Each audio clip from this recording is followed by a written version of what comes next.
इस मेरे चैनल पे आपका स्वागत है। और दोस्तों, आज हम पढ़ेंगे अध्याय 11 भुगतान संतुलन। इंग्लिश में बोलते बैलेंस ऑफ पेमेंट। तो दोस्तों, 2 दिन हो गए यार, लेक्चर नहीं ले पाया क्योंकि मैं बाहर चले गया था और कुछ प्रॉब्लम थी, इसलिए लेक्चर नहीं ले पाया। पढ़ेंगे क्लास 12 था, कक्षा 12वीं की व्यावसायिक अर्थशास्त्र। तो दोस्तों, हम पढ़ते हैं तो हम कैसे पढ़ते हैं आपको पता होगा। हम कॉन्सेप्ट समझाते हैं, याद नहीं करवाते हैं।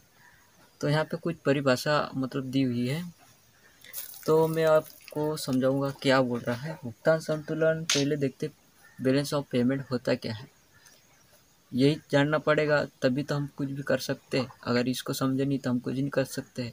तो इसको तो जानना जरूरी है ना भाइयों, इसको तो जानना जरूरी है। भुगतान संतुलन क्या होता है, यही तो जानना जरूरी है। तो देखते हैं दोस्तों, यहाँ पे कुछ अर्थ दिया होगा, क्या मतलब इसका। भुगतान संतुलन या भुगतान से अभिप्राय किसी देश द्वारा किए गए समस्त अंतर्राष्ट्रीय लेन देन जो कि एक दिए हुए समय में होते हैं के संक्षिप्त विवरण से होता है। एक दिया हुआ समय होता है, क्या हुआ दोस्तों, ये हमारा एक राष्ट्र है, अंतर्राष्ट्रीय बोल रहा है, अंतर्राष्ट्रीय राष्ट्र के अंदर मान लो ये भारत है हमारा। चलो मैं समझा देता हूँ, ये हमारा भारत है, इस तरह से बना हुआ हमारा भारत। इधर आ जाएगा अपना गुजरात, इस तरह से हमारा भारत। तो दोस्तों, इसी तरह से हमारा भारत, ये हमारा एक राष्ट्र हो गया दोस्तों। मान लेते हैं हम, यहाँ पे दोस्तों मुंबई, यहाँ पे मुंबई बैठी हुई है दोस्तों, और यहाँ पे गुजरात, और यहाँ पे राजस्थान, यहाँ पे हिमाचल प्रदेश, जो भी तमिलनाडु है। क्या हुआ दोस्तों, मान लो यहाँ पे समय दिया 1 ईयर, एक ईयर में ये है गुजरात, इसमें व्यापार लेन देन हुआ एक समय, एक अवधि, मतलब एक साल दिया हुआ है। जितने भी लेन देन हो रहे हैं उनका पूरा विवरण भुगतान संतुलन कहलाता है। मतलब बराबर हो जाता है, ये समझो कि मान लो ये विवरण है उसका। 1 डे 1 दिसंबर को इतना माल गया, वो कहाँ इतना, सेकेंड डे 1, ऐसे कुछ विवरण होता है इस तरह से। तो एक साल के अंदर जितना भी लेन देन हुआ है उसको बोलते दोस्तों भुगतान संतुलन। मतलब बराबर, संतुलन यानी दोस्तों होगा बराबर। तो दोस्तों, यहाँ शेष बोलते हैं दोस्तों, भुगतान संतुलन या बैलेंस। बैलेंस का मतलब होता है शेष, जो भी एक साल में जितना भी लेन देन हुआ है उसको बोलते हैं भुगतान संतुलन। और जितना भी बच रहा है दोस्तों बराबर हो गया, समझो। यहाँ से लिया था इतने का मटेरियल, यहाँ से हमारे जो पैसे कर्जे थे वो चुका दिए, इससे यहाँ वाले खर्चे थे वहाँ से ये करके। जैसे यहाँ से मैंने लिया बाइक, यहाँ से ले गया मैंने कार, यहाँ से मैंने बाइक लिया, यहाँ उनको दिया कार, 2 बाइक लिए, मतलब संतुलन किया, कार की वैल्यू के बराबर बाइक ले लिया। ऐसा 2 दोस्तों के बीच व्यापार लेन देन। तो दोस्तों, लेन देन को बोलते हैं भुगतान संतुलन। तो वही बोल रहा है, भुगतान संतुलन से अभिप्राय किसी देश द्वारा किए गए समस्त अंतर्राष्ट्रीय, जो भी इतना राष्ट्र में हो रहा है लेन देन, अंतर्राष्ट्रीय राष्ट्र के अंदर लेन देन जो कि एक दिए हुए समय के अनुसार, दिए हुए समय में होते हैं। मतलब एक दिए हुए समय होगा, समय में के संचित विवरण से होता है, जो भी विवरण दिया होता है उससे। और प्रोफेसर बार्टर कासे का कहना है कि किसी देश का भुगतान संतुलन उसके निवासियों शेष विश्व के निवासियों के बीच दी गई अवधि में पूर्ण किए गए समस्त आर्थिक, जो भी एक साल में जितने भी हमारे देश के जितने लोग हैं, बाहर के जितने भी लोग हैं, जितना भी व्यापार किया गया है एक साल के अंदर, एक टाइम दिया है उसमें लेन देन हो रहा है दोस्तों, एक समय दिया गया है 1 साल, उसके अंदर जो 1 साल में जितने भी लेन देन हुए आर्थिक लेन देन का एक संक्षिप्त विवरण होता है दोस्तों। एक विवरण होता है। मान लो 2021 इसको 2022 तक मान लेते, जितने बीच में लेन देन होंगे आर्थिक लेन देन, उसका एक संक्षिप्त विवरण, उसको बोलते हैं भुगतान संतुलन। तो दोस्तों ये देख लिया हमने भुगतान संतुलन, और मैंने समझा भी दिया क्या होता है भुगतान संतुलन। लिख लेना वो, मतलब आपने देश में जितने भी हैं, विश्व की जो हमारे देश की जितने जनसंख्या है, वो अमेरिका की जनता से जितने भी सामान खरीद रहे, उसका 1 साल के अंदर एक टाइम दिया हुआ है। उस टाइम के अंदर जितना भी लेन देन होगा उसका एक संक्षिप्त विवरण ही भुगतान संतुलन कहलाता है। एग्जाम्पल दे देना, या तो उदाहरण इस तरह से लिख देना, परिभाषा भी ऐसे लिख देना, हो गया भुगतान संतुलन क्या होता है। याद करने की कोई ज़रूरत नहीं है यार। तो हम देखते फिर भुगतान संतुलन तथा व्यापार संतुलन में अंतर। तो दोस्तों भुगतान संतुलन व्यापार संतुलन में अंतर देखना पड़ेगा क्या होता है यार। भुगतान संतुलन और व्यापार संतुलन, भुगतान संतुलन और व्यापार संतुलन।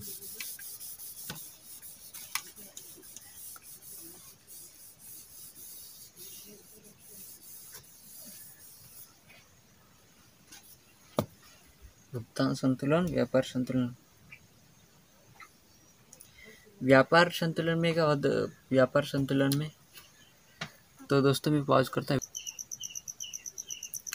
तो दोस्तों डेफिनेशन से ये पता चलता है कि भुगतान संतुलन क्या होता है।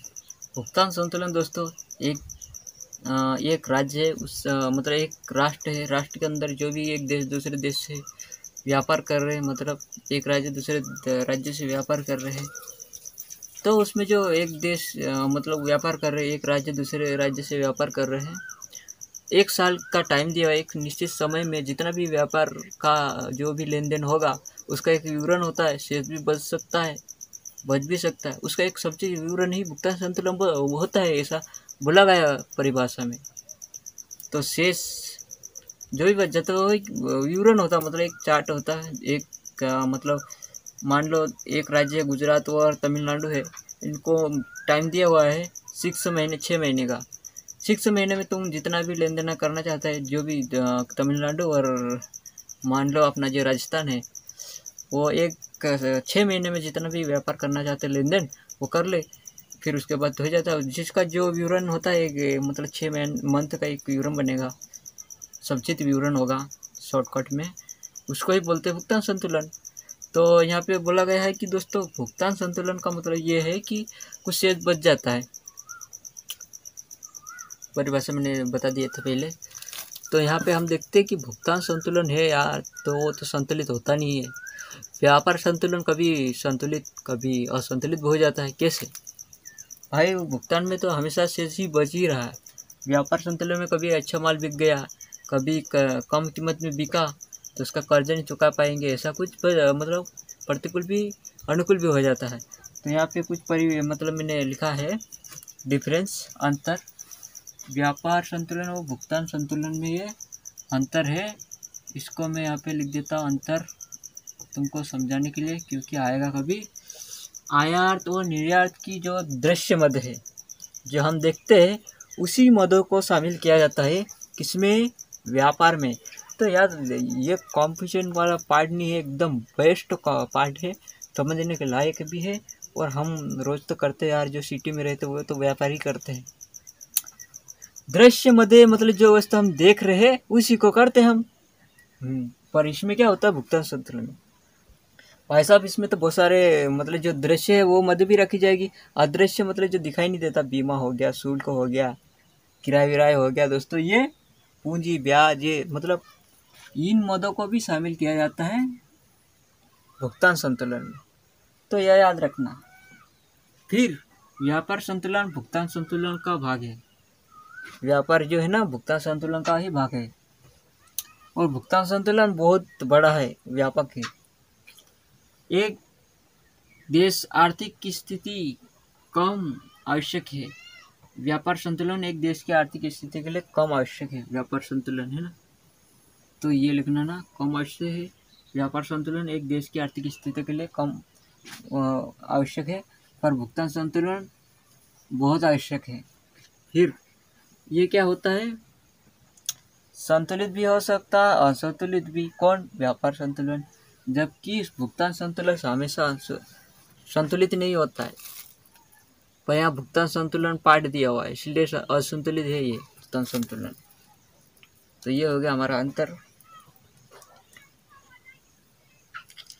अब देखते दोस्तों,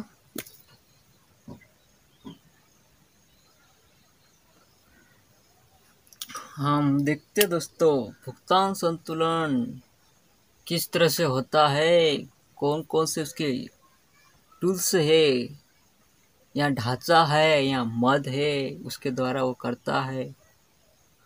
तो दोस्तों हमें भुगतान करना है, तो भुगतान संतुलन करना है, तो हमें कुछ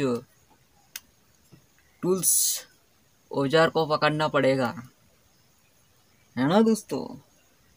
तो हमें कुछ मन या ढांचे को बनाना पड़ेगा, उसी की तरह से उसी की सहायता से कर सकते हैं, उसी की सहायता से हम कर सकते हैं। तो उस औजार को हम लाते हैं, उसकी सहायता से हम कुछ काम करेंगे, तभी तो भुगतान संतुलन होगा दोस्तों। तो दोस्तों हम क्या करते हैं, भुगतान संतुलन के लिए क्या करेंगे, पहले हमें खाते चाहिए दोस्तों, कुछ चालू खाता। पहला है दोस्तों चालू खाता है, दूसरा है पूंजी खाता।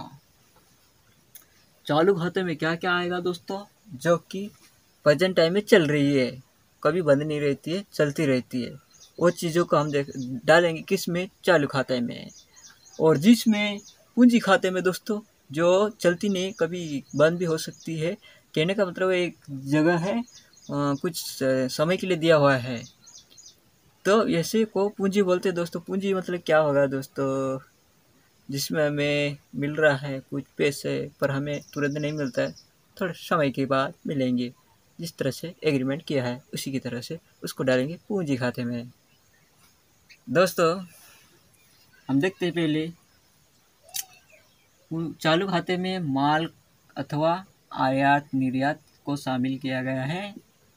तो भाई दोस्तों क्या होगा, इस मद के अंतर्गत देश से वस्तु का जो निर्यात होता है उसे लेनदारी में, तथा जो आयात होता है उसे देनदारी में दिखाया जाता है। तो दोस्तों क्या होगा, जो हम बेच रहे, निर्यात कर रहे, निर्यात मतलब बेचना, उसको लेनदारी में दिखाएंगे, और जो हम वहाँ से खरीद रहे, आयात कर रहे।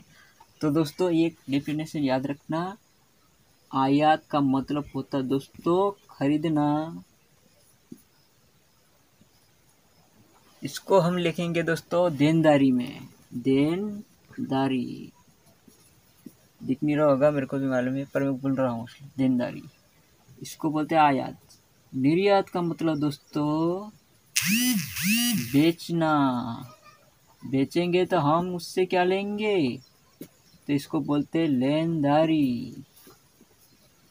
समझने वालों की किताब है दोस्तों इकोनॉमी। जो समझता है वो कर जाता है, जो नहीं समझता है वो मर जाता है। तो दोस्तों समझ गए क्या, इस मत में दृश्य व्यापार के नाम से जाने जाती है भुगतान संतुलन को बड़ी मात्रा को प्रभावित करता है। माल अथवा वस्तु का आयात निर्यात सरकारी स्तर पर जैसे राज्य व्यापार निगम द्वारा हो सकता है, अथवा निजी क्षेत्र में व्यापार द्वारा होगा। निजी जो प्राइवेट है उसमें व्यापार द्वारा होगा, और गवर्नमेंट में होगा तो उसमें जो राज्य के व्यापार निगम होगा उसकी तरह होगा। इन दोनों का मतलब विवरण अलग अलग दिखाया जाएगा।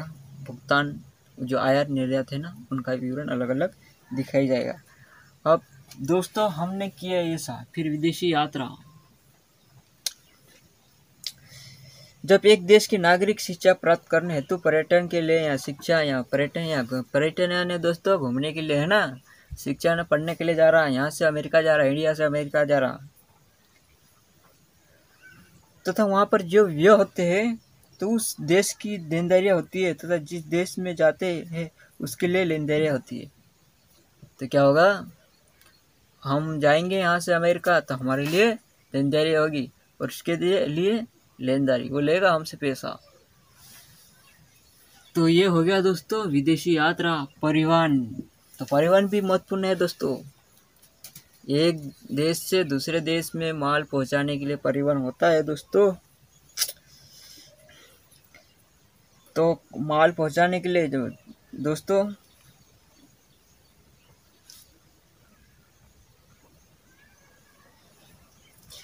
तो ये भी होता है दोस्तों, हम ले जाएंगे माल ले जाएंगे यहाँ से, तो वहाँ माल देंगे तो हमारे लिए वहाँ से पैसे मिलेंगे और हमारा कुछ भुगतान उनको भी करना पड़ेगा। तो दोस्तों परिवहन भी महत्वपूर्ण होता है। फिर बीमा लिखा है दोस्तों।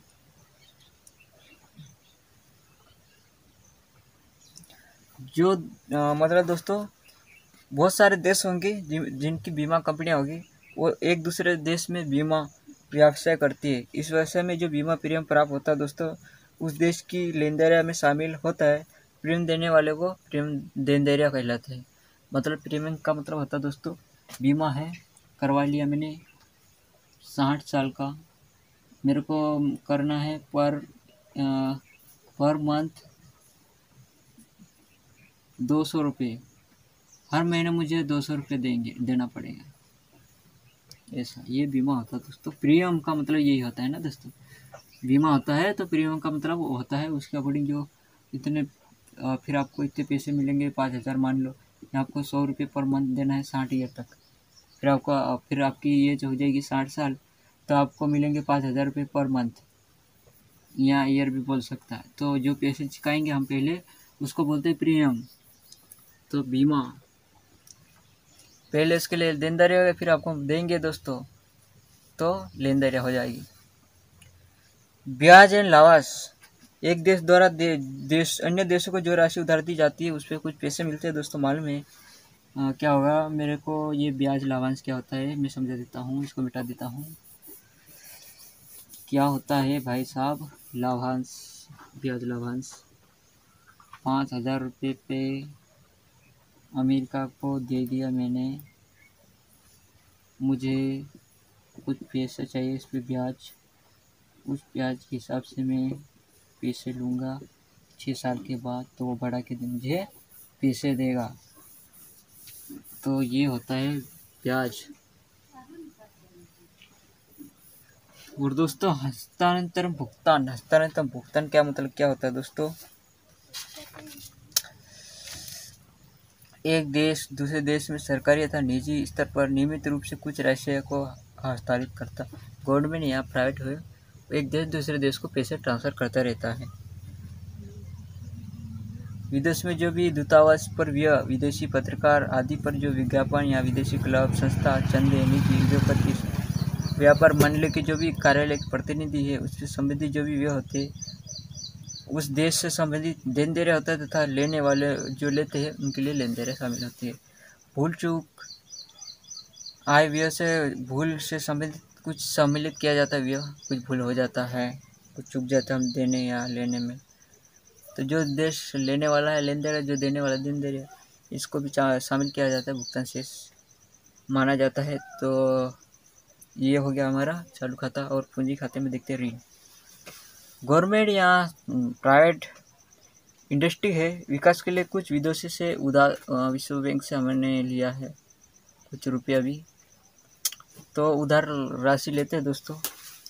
उधार राशियाँ कभी छोटे समय के लिए ले सकते हैं हम, 6 मंथ या 1 साल के लिए ले सकते, तो दीर्घ हो सकता है, लंबा समय होता है, तो अल्पकालीन या दीर्घकालीन उधार ले सकते। जो देश उधार लेता है उसके बाद देनदारियाँ होती है, तथा जिस देश को प्राप्त होती है वो उसको लेनदारियाँ होते हैं, लेनदारियाँ में शामिल किया जाता है। ध्यान इस बात को रखना है कि दोस्तों वापस ले देने वाले देनदारी की देनदारियाँ होती है, वापस लेने वाले की लेनदारियाँ होती है। विनियोग का मतलब क्या होता है दोस्तों, हमारे पास बहुत सारे पैसे हैं, हम विकास के उद्देश्य से अमेरिका को पैसे दे रहे हैं या पाकिस्तान को दे रहे हैं या नेपाल को दे रहे हैं दोस्तों, वहाँ पे कुछ पैसे लगा रहे, तो वो हमारी पूंजी होगी दोस्तों। कुछ समय के लिए हमें वहाँ से कुछ पैसे ब्याज सहित मिलेंगे या कुछ हम बेचेंगे तो ज़्यादा मिलेंगे, तो हम दे रहे हैं तो दोस्तों पहले हम पे ऐसे दे रहे तो लेन दे रहे हो गया हमारे से, बाद में भी हम लेंगे, फिर जो दे रहे हैं जो मतलब चुका रहे हैं वो उनके लिए देनदारी होगी। बैंकिंग क्या करते दोस्तों, क्रय विक्रय करते हैं, फिर लाभ भी प्राप्त करते हैं सौदे के अनुसार। इससे संबंधित जो भी प्रश्न होती है देनदारियाँ में शामिल होती है। स्वर्ण क्या मतलब दोस्तों, चालू खाते पूंजी खाते कुल लेन देन का योग करने के बाद जो ब्याज का बाद में जो अंतर आता है उसे पूरा करने के लिए स्वर्ण आयात निर्यात कर दिया जाता है।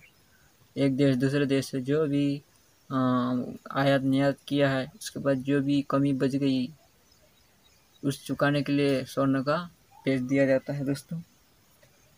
ये भी पूंजी खाते में भुगतान संतुलन को दर्शाता है। तो ये हो गया हमारे भुगतान संतुलन का ढांचा, एक बेस हो गया।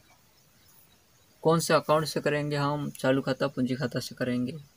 अब देखना है कि कौन कौन सी मदें शामिल करना है जो चल रही है तो उसको चालू खाते में डालेंगे, जो कि स्थिर है उनको हम डालेंगे कहाँ पे, पूंजी खाते में। तो ये हो गया हमारा भुगतान संतुलन का महत्व देखेंगे दोस्तों। तो दोस्तों हम देखते हैं भुगतान संतुलन का क्या महत्व हो गया हमारे व्यापार के लिए या हमारे देश के लिए, इसका क्या महत्व है ये देखते हैं दोस्तों। अंतर्राष्ट्रीय आर्थिक स्थिति का सूचक, अंतर्राष्ट्रीय आर्थिक कंडीशन, स्थिति ये लिखा हुआ है दोस्तों, स्थिति का सूचक ये दोस्तों, ये सूचक है। अंतर्राष्ट्रीय सूचक का मतलब क्या है दोस्तों, भुगतान संतुलन से देश की अंतर्राष्ट्रीय आर्थिक स्थिति का सही अनुमान लगाना संभव हो जाता है, लगाया जा सकता है। इस पॉलिसी के तहत अपनी आर्थिक नीति सरकार बना सकती है, क्योंकि हमें कितना खर्च होता है कितना। तो अंतर्राष्ट्रीय आर्थिक स्थिति का सूचक है। फिर विदेशी व्यापार की प्रवृत्ति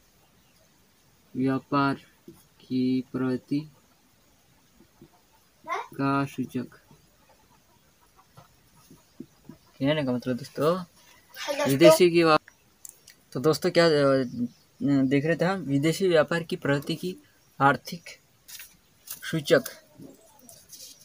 भुगतान संतुलन की सबसे महत्वपूर्ण मद विदेशी व्यापार की जो मदें होती है, अतः इससे देश के आयात निर्यात यहाँ तक मूल्य तथा विदेशी व्यापार की प्रवृत्ति को जानना आवश्यक हो जाता है। कैसे मालूम है, मान लो हमारे यहाँ साबुन मिल रहा है हमारे फैक्ट्री में, वो साबुन 10 रुपये में मिलता है, मान लो अमेरिका में वो 5 रुपये में मिल रहा है।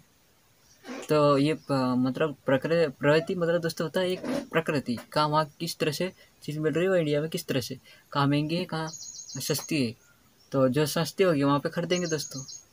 तो विदेशी व्यापार की प्रवृत्ति का सूचक हो जाएगा, मतलब इसे लिख देना यार। विदेशी ऋणों भुगतान का ज्ञान, विदेशी ऋण है ना, विदेशी ऋणों का भुगतान ज्ञान क्या होगा दोस्तों। भुगतान संतुलन से यह ज्ञात हो जाता है कि एक देश ऋण प्राप्त कर रहा है तथा यहाँ दे रहा है, एक देश ऋण प्राप्त कर रहा है यहाँ किसी को दे रहा है, तो उसे विदेशी ऋण कोषों में वृद्धि हो रही है कमी हो रही इत्यादि का ज्ञान हो जाता है दोस्तों। कैसा दोस्तों, मैं हूँ एक अमेरिकन, मैं दे रहा हूँ इंडिया वालों को पैसे या उससे पैसे ले रहा हूँ, तो मुझे क्या हो रहा है दोस्तों, तो मेरा जो विदेशी ऋण कोष है, जो कि सरकार का एक कोष है, वहाँ से मैं दे रहा हूँ, वहाँ जहाँ से मतलब वहाँ से लेन देन होती है, विदेशों के लिए एक डिपार्टमेंट है कोष, वहाँ पे पैसे रखे हुए, तो वहाँ पे मैं दे रहा हूँ, तो मुझे कितना प्रॉफिट होगा या लॉस होगा उस स्थिति का ज्ञान हो जाता है। तो भुगतान संतुलन ये भी दर्शाता है दोस्तों। मुद्रा अवमूल्यन के प्रभाव का ज्ञान, जब एक देश दूसरे देश की मुद्रा की तुलना अपने देश की मुद्रा का या बहुमूल्य कम कर देता है तो अवमूल्यन कहते हैं।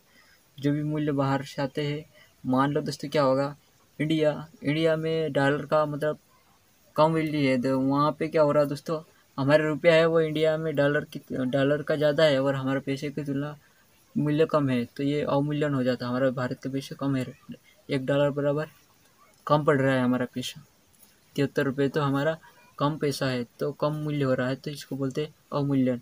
तो इस स्थिति का भी ज्ञान हो जाता है।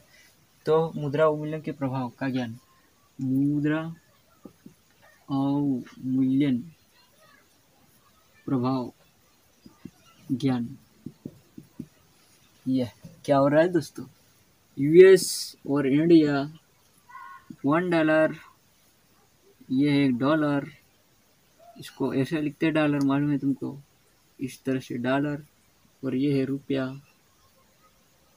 $1 बराबर 73 रुपये है।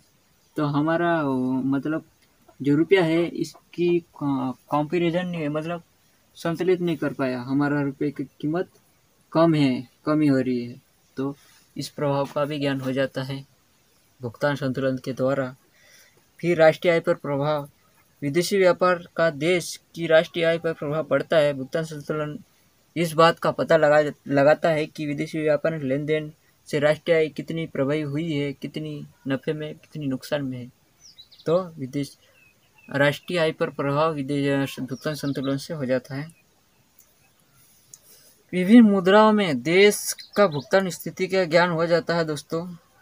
हर देश की अलग अलग मुद्रा होती है दोस्तों, अमेरिका के डॉलर है, इंडिया का ये है, तो ये है दोस्तों, ऐसा उन स्थिति का ज्ञान हो जाता है। तो मैंने तुमको समझाया है, लिखाया नहीं है, और जो समझेगा वो लिखेगा यार। पहले तो सोचना यार, भाई साहब भुगतान संतुलन आ रहा है तो उससे क्या महत्व होगा, क्या नुकसान होगा, क्या फ़ायदे है, नुकसान और फ़ायदा एक ही होता है ना दोस्तों। तो ये सोचना, जो सोचेगा वो लिख देगा, जो सोचेगा नहीं और किताब में देखेंगे ये पॉइंट थे यार, इसको याद कर लेता हूँ, उसकी मतलब दिमाग वैसा ही रह जाएगा, क्योंकि वो इनोवेशन नहीं कर पाया, क्योंकि उसको आदत है कि वो देख के याद कर लेगा ये थे, तो उसका दिमाग इस तरह से काम करे। अगर जो सोचने वाला होगा ना, उसका दिमाग कैसा रहेगा कि यार भाई यहाँ किताब में जितने पॉइंट हैं उससे ज़्यादा लिख देगा वो, क्यों, क्योंकि वो थिंकिंग, उसकी जो सोचने की प्रवृत्ति है वो पहले से बन चुकी है, मतलब वो सोचने वाला इंसान है और वो नए नए तरीक़ों को सोचता है। जबकि जो याद करने वाला है, जितना कॉपी में दिया है उसको देख लिया, याद कर लिया है, हाँ इतने हैं, वो ऐसा ही दिमाग रहेगा, अरे किताब कहाँ है यार, उसमें देख लेता हूँ क्या क्या है। पर वो समझने वाला इंसान क्या करके सोचता है, वो अपने दिमाग में सर्च करेगा, सर्च करा गूगल पे किसी सर्च करता है लिख के, उसे वो डाल देगा अपने दिमाग में और सर्च करेगा, इससे है तो क्या क्या हो सकता है, इससे है तो क्या क्या नफ़ा होगा, इससे क्या लाभ है, इससे क्या नुकसान है, ये क्या है रहे, इसका ज़िंदगी, हमारे ज़िंदगी में, हमारी इकोनॉमी में क्या प्रभाव पड़ेगा, ऐसा ऐसा सोचेगा और लिख देगा। तो दोस्तों भुगतान संतुलन में असंतुलन की स्थिति कौन कौन से कारक प्रदान करते हैं, हमको संतुलित नहीं होने देते हैं। भुगतान संतुलन में असंतुलित मतलब बराबर नहीं होने दे रहे हैं या संतुष्ट नहीं कर रहे हमें, वो रीज़न जानेंगे। तो वो रीज़न जो सोचने वाला होगा वो अपने इस गूगल में सर्च करेगा और सोचेगा कि क्या क्या हो सकता है। और जो कि याद करने वाला होगा वो किताब में देखेगा यार ये है, वो फिर मतलब करेगा यार, वो मतलब याद कर लेगा, कभी भूल भी सकता है वो। ये ऐसे लोग कुछ इनोवेशन नहीं कर सकते, जो सोचते हैं ना वो इनोवेशन कर सकते, कुछ नया करके दिखा सकते, और जो याद करने वाले लोग होते ना वो वही करेंगे, जो चल रहा है दुनिया में वही करेंगे। लोगों को नया इनोवेशन, नया आविष्कार चाहिए लोगों को, पुराना तो वो देख चुके, नहीं करना चाहते नया। तो लोग जो सोचेंगे वही नया करेगा और नए करने वाले ही आगे बढ़ेंगे। ये मेरा रूल है, नियम है मेरा, या मेरा सिद्धांत है। तो आर्थिक विकास के जो भी कार्यक्रम होते हैं वो भी असमानता प्रतिष्ठित करते, बड़ी बड़ी समस्या खड़ी कर देते जो कार्यक्रम लागू होते हैं।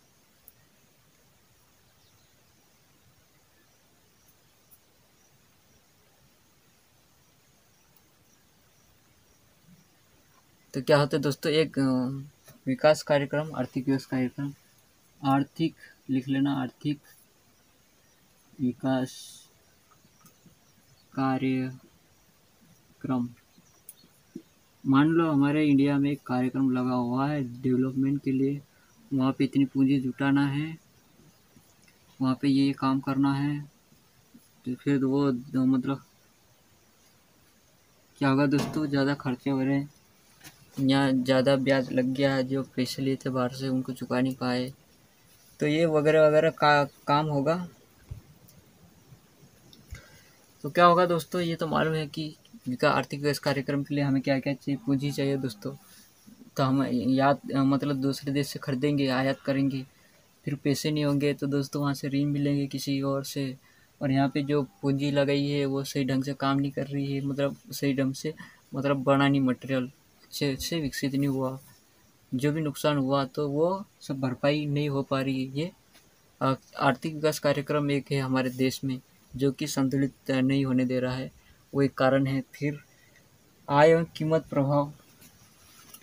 आय दोस्तों, आय एवं कीमत प्रभाव मतलब कीमत प्रभाव क्या मतलब दोस्तों, आय एवं कीमत प्रभाव। अर्धविकसित देशों में आर्थिक विकास के फलस्वरूप व्यक्ति की आय में वृद्धि होती है, जिसके फलस्वरूप लोग अधिक आयात वस्तु की मांग करने लगते हैं। फिर उसके अतिरिक्त क्या करते हैं दोस्तों, आर्थिक विकास के पहले चरण में वस्तु का उत्पादन इतनी तेजी से नहीं बढ़ता है जितनी तेजी से मुद्रा की पूर्ति में वृद्धि होती है। वस्तु की कीमत में अत्यधिक वृद्धि हो जाती, फिर देश में निर्यात प्रोत्साहित होते तथा आयात को प्रोत्साहित होते। इसके परिणाम में क्या होता है दोस्तों, भुगतान संतुलन में असमानताएं पैदा हो जाती हैं। तो सीधी बात यह है कि दोस्तों अविकसित देश है उसमें वृद्धि व्यक्ति की आय,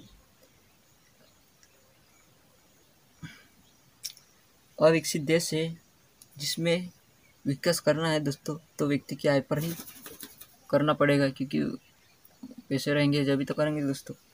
तो जो कि व्यक्ति की आय में वृद्धि हो जाएगी, फिर लोग अधिक आयात वस्तु की मांग करने लगते हैं, अधिक लोग वस्तु मतलब खरीदने लगेंगे। फिर जो भी वस्तु है वो पहले चरण में उनकी कीमत या जो भी नहीं बढ़ पा रही है, फिर मुद्रा पूर्ति में वृद्धि हो जाती है, फिर कीमतें अत्यधिक वृद्धि, मुद्रा मतलब वस्तु का भरपूर नहीं कर रहे हैं तो रुपये तो बढ़ा देंगे। जैसे लॉकडाउन चला है, लॉकडाउन में वस्तु खरीद नहीं पा रहे ज़्यादा, तो लोगों ने क्या करे, पैसे बढ़ा दिए, मतलब कीमत बढ़ा दी है, फिर लोगों के पास खरीदने के पैसे नहीं है। तो ये भी एक संतुलन का मतलब कारण है दोस्तों।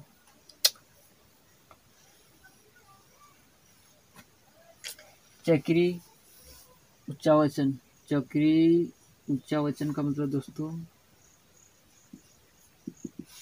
जो हमारे देश में व्यापार चलता है दोस्तों, वो चक्री क्रम चलता है ऊपर। व्यापार चक्र के फलस्वरूप व्यापार करेंगे, उसके बाद क्या होगा दोस्तों, मंदी स्फीति की स्थिति उत्पन्न हो जाती है दोस्तों। अवस्थाएं भिन्न भिन्न हो जाती है, अलग अलग देशों की अवस्थाएं अलग अलग होती है। उसका परिणाम क्या होता है दोस्तों, भुगतान असंतुलित हो जाता है, भुगतान संतुलित नहीं होता है। निर्यात मांग में परिवर्तन। विकासशील देशों के भुगतान संतुलन प्रतिकूल होने का एक कारण यह है कि दोस्तों विकसित देश कच्चे माल, खाद्यान्न आदि विकासशील देश को देते हैं या उसको बेचते हैं।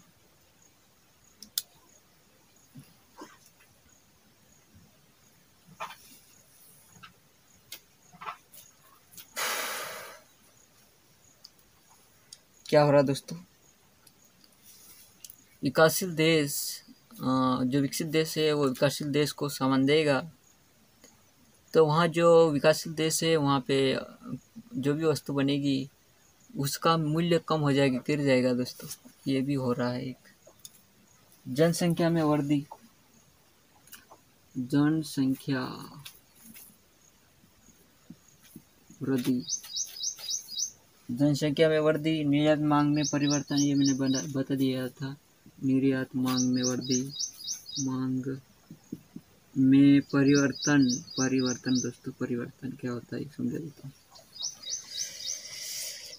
विकासशील देश में भुगतान संतुलन एक असमानता प्रदर्शन का कारण है, लोगों की जनसंख्या ज़्यादा है विकासशील देशों में दोस्तों। फिर क्या होगा दोस्तों, अधिक जनसंख्या है तो जनसंख्या में वृद्धि हो रही है, तो दोस्तों लोग वहाँ की देश की जो भी कमी है उन लोगों की ज़रूरतों को पूरा करने के लिए वस्तु को बेचेंगे उस देश में, तो बाहर मतलब वस्तु को बेच नहीं पाएंगे दोस्तों, उस देश से दूसरे देश को बेच नहीं पाएंगे, तो उसमें असमानता तो उत्पन्न होगी दोस्तों, असमानता उत्पन्न हो जाएगी। निर्यात मांग में परिवर्तन क्या हो रहा है दोस्तों, ये मैं तुमको अच्छे तरह से समझा देता हूँ। ये है अमेरिका, अमेरिका लिख देता हूँ मैं, यूएस लिख देता हूँ, यूएस यूनाइटेड स्टेट, ये इंडिया। अमेरिका एक विकसित देश है, मालूम है, विकसित। इंडिया अल्प विकसित है, अविकसित है दोस्तों, अविकसित है। यहाँ पे दोस्तों माल बनाना है, तो यहाँ पे जो भी माल बन रहा है तो अमेरिका वाला क्या करेगा दोस्तों, यहाँ माल ला के बेचेगा अपने इंडिया में, सस्ते दामों पे बेच देगा। हाँ, तो यहाँ पे जो वस्तु है ये अमेरिका वाले वस्तु कम दाम में मिल रही है, अमेरिका वाली महंगी हो गई है। इस कारण क्या हो रहा है दोस्तों, अब अमेरिका वाले वस्तु ज़्यादा बेचने लग गई, इंडिया वाले कोई नहीं ले रहा, तो भारत वाला क्या करेगा दोस्तों, इसके मूल्य में कमी कर देगा, तो ये भी असंतुलन स्थिति उत्पन्न करता है दोस्तों, असंतुलन की स्थिति उत्पन्न करता है। तो दोस्तों ये पार्ट तो बहुत अच्छा है।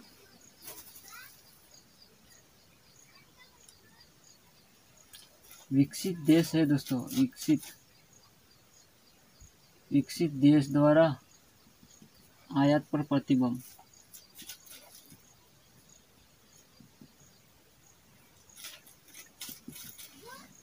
आयात क्या मतलब दोस्तों, खरीदना।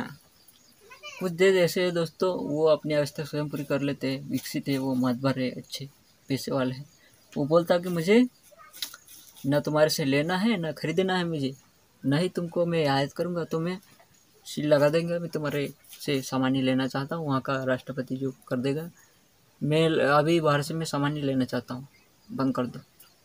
तो ये भी एक मतलब असंतुलन का कारण है दोस्तों।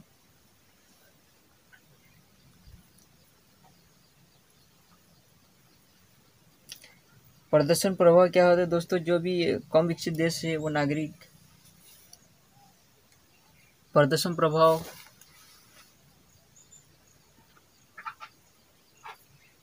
प्रदर्शन का प्रभाव दोस्तों क्या होगा यार, प्रदर्शन प्रभाव, जो भी मैं एक इंडिया वाला हूँ, अमेरिका वाले लोगों से मैं कहाँ तुलना कर पाऊँगा दोस्तों, तो मैं बड़े नारे लगा लूँगा मुझे इतना चाहिए इतना अच्छा। तो दोस्तों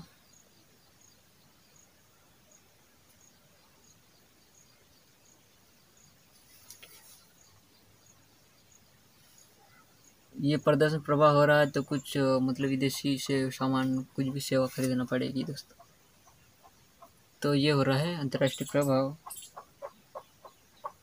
अंतर्राष्ट्रीय ऋण, विकासशील देश अपने विकास के कार्यों के लिए बड़ी मात्रा में दूसरे देश या संस्था से ऋण लेता, फिर उसके बाद ऋण देता है, ब्याज सहित चुकाता है, इसका असर भुगतान संतुलन में पड़ता है।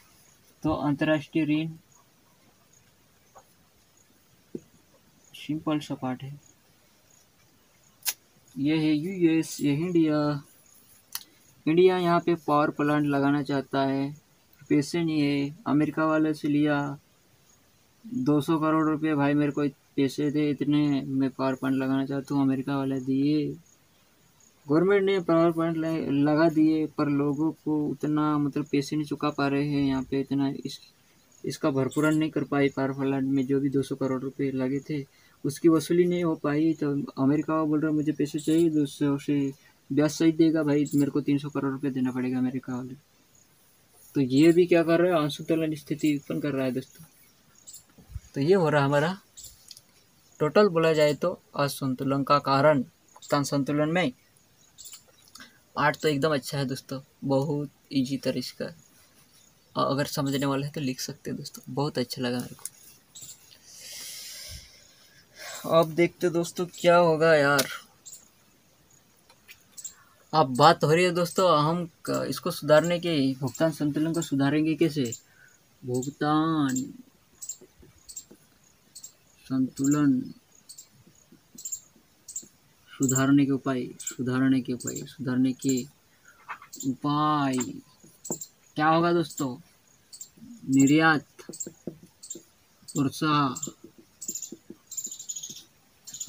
प्रोत्साहन, आयात प्रतिस्थापन।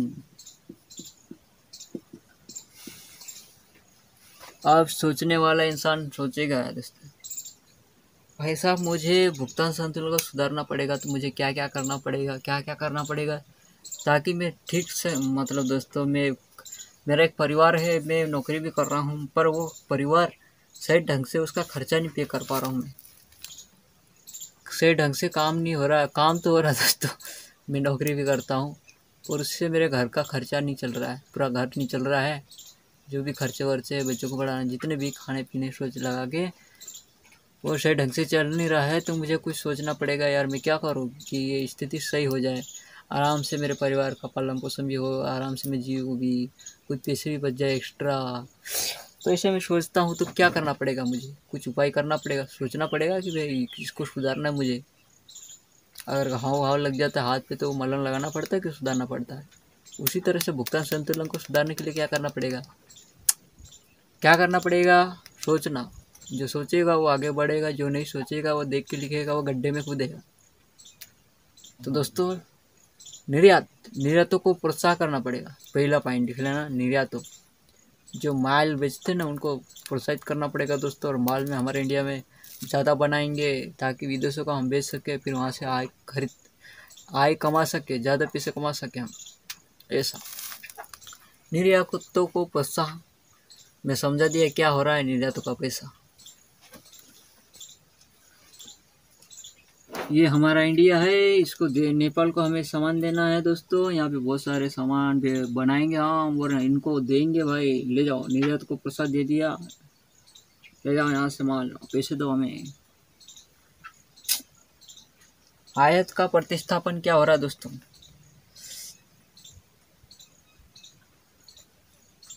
देश में ऐसी वस्तु के उत्पादन हेतु विशेष प्रयास करने चाहिए जिनका विदेश से आयात किया जाता है। दोस्तों क्या करना पड़ेगा हमें? हमारे देश में वस्तु को बनाना पड़ेगा जो हम विदेशों से खरीदते थे, बंद करना पड़ेगा। मुद्रा अवमूल्यन, भुगतान संतुलन मुद्रा अवमूल्यन का प्रभाव डालता है दोस्तों। उसको दूर करने के लिए क्या करना पड़ेगा दोस्तों? मुद्रा अवमूल्यन नीति का सहारा लेना पड़ेगा दोस्तों। इसके अंतर्गत मुद्रा का बहुमूल्य दूसरे देश की मुद्रा के रूप में कम कर दिया जाता है, तो हमें विनिमय क्रय शक्ति कम हो जाती है। इसके प्रभाव जो भी आयात महंगे हो जाते हैं दोस्तों, हम जो भी मांगना चाहते हैं, खरीदना चाहते हैं, तो इससे हमारे क्या हो गया दोस्तों? साथ ही देश के निर्यात सस्ते हो जाएंगे। तो कारण ये है कि दोस्तों हमें मुद्रा अवमूल्यन नीति को भी प्रभावित करना है, सुधारना पड़ेगा। भाई ऐसा मत करो हमारे साथ, क्योंकि इतने पैसे हैं तो फिर इतना लगाना चाहिए। इस तरह से हमें मुद्रा अवमूल्यन नीति को भी चेंज करवाना पड़ेगा। तो विनिमय नियंत्रण विधि के अंतर्गत बिना सरकारी आज्ञा या निर्यात आज्ञा के बिना आयात निर्यात करना संभव नहीं होता है, तथा विनिमय नियंत्रण ऐसे उपाय करने देश की हितों में निर्यातों को बढ़ा देता है। विनिमय नियंत्रण ये होता है दोस्तों एक। फिर विदेशों से ऋण लेंगे हमें विदेशों से ऋण लेंगे तो हमें कम ब्याज पे लेंगे, ताकि हम आराम से पैसे चुका सकेंगे, और हमारे देश में जो भी हम जिस अवस्था को पूरा करने के लिए लिए थे वो काम हमारा सुचारू से चले तो हम कर सकते हैं। तो दोस्तों ये भी हो रहा। विदेशी पूंजी को प्रोत्साहन दो, जिससे क्या होगा दोस्तों? टैक्स से हमारे मतलब राष्ट्रीय आय में वृद्धि होगी, विदेशी पूंजी आएगी, तो ये भी प्रोत्साहन करेंगे, विदेश पूंजी को प्रोत्साहन करेंगे, ज़्यादा इंडिया में ज़्यादा बेचेंगे, तो हमारे देश की राष्ट्रीय आय में वृद्धि होगी दोस्तों। टैक्स वैक्स कटेगा दोस्तों दूसरे देशों से। विदेशी जो पर्यटन आएगा तो दोस्तों हमें भी वो वीज़ा लेके आते हैं, वीज़ा लेके फिर टैक्स वैक्स कटता है दोस्तों, घूमने आएंगे इंडिया में तो उससे तो विदेशी पूंजी को फंसा दो, फिर विदेशी पर्यटन को आकर्षित करो। ये हो गया हमारा पार्ट कंप्लीट। और दोस्तों विदेशी पर्यटन प्रोत्साहन या आकर्षित करो, ये हो गया दोस्तों हमारा पार्ट कंप्लीट। और मिलते हैं हम अगले वीडियो में। और चैनल पे अगर नए हो तो दोस्तों सब्सक्राइब और शेयर करना, क्लास 12 तक के हर स्टूडेंट को शेयर कर देना, ये मेरी रिक्वेस्ट है, आपसे प्रार्थना है कि आप ज़रूर शेयर करें। और मिलते हैं अगले वीडियो में। Thank you.